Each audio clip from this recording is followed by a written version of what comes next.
Hello hello hello, कृपया सगळ्यांनी जागेवर बसायचंय प्लीज, जागेवर बसायचंय. हॅलो, कृपया सगळ्यांनी जागेवर बसायचंय. माननीय महापौर मध्ये तिथे आलेले, कृपया सगळ्यांनी जागेवर बसायचंय.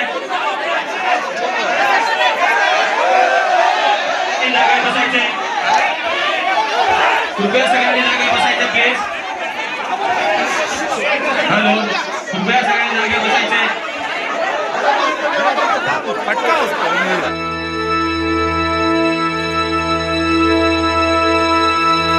हा व्हिडिओ जो तुम्ही बघताय, हा व्हिडिओ कोणत्या बाजारपेठेचा नाही आहे. हा व्हिडिओ आहे वसई विरार महानगरपालिकेच्या सभागृहाचा.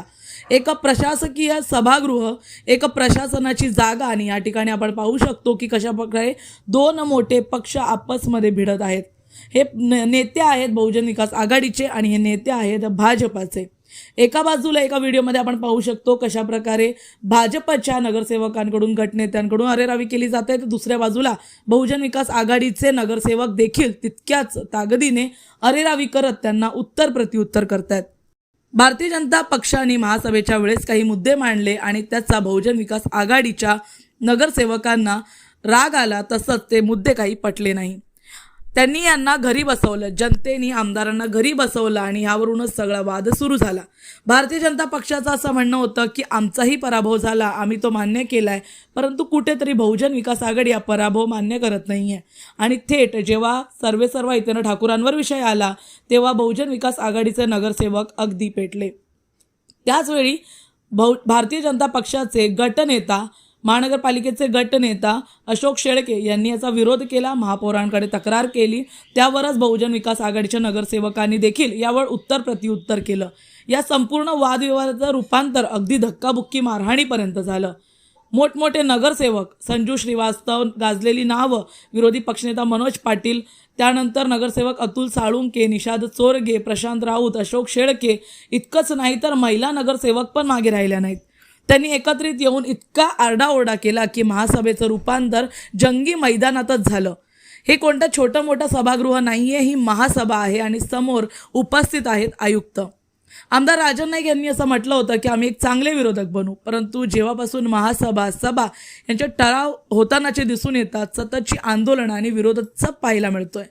सततचा विरोध होत असल्यामुळे कामं कुठेतरी रखडली आहेत का, हा मोठा एक प्रश्नचिन्ह उपस्थित राहतोय.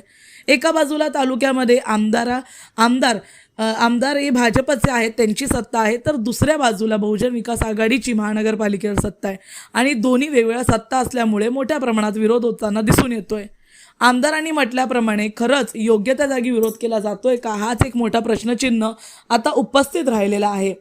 आपण पाहू शकता ही होणारी मारहाण, होणारी धक्काबुक्की, हे आपले नगरसेवक आहेत, हे जनतेचे नगरसेवक आहेत, जे आपण आपल्या जनतेने निवडून आणलेले आहेत. या प्रकारे होणारी धक्काबुक्की आणि मारहाण यावर काय आदर्श ठेवावा यावरच आता प्रश्नचिन्ह उपस्थित राहिलं आहे.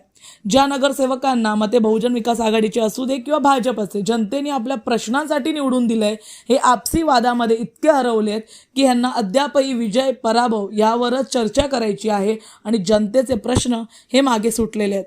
इतकंच नाही तर विरोधी पक्षनेता, गटनेता, सभागृह नेता, इतकंच नाही तर विरोधी पक्षनेता, गटनेता, जिल्हाध्यक्ष, महिला नगरसेवक देखील यामध्ये सततच्या आरडाओरड्यामुळे कुठेतरी गुंतून राहिलेले आहेत आणि सततचा विरोध होत असल्यामुळे वसई विरार जनतेची कामं कधी होणार हाच प्रश्न आता जनतेला पडला आहे.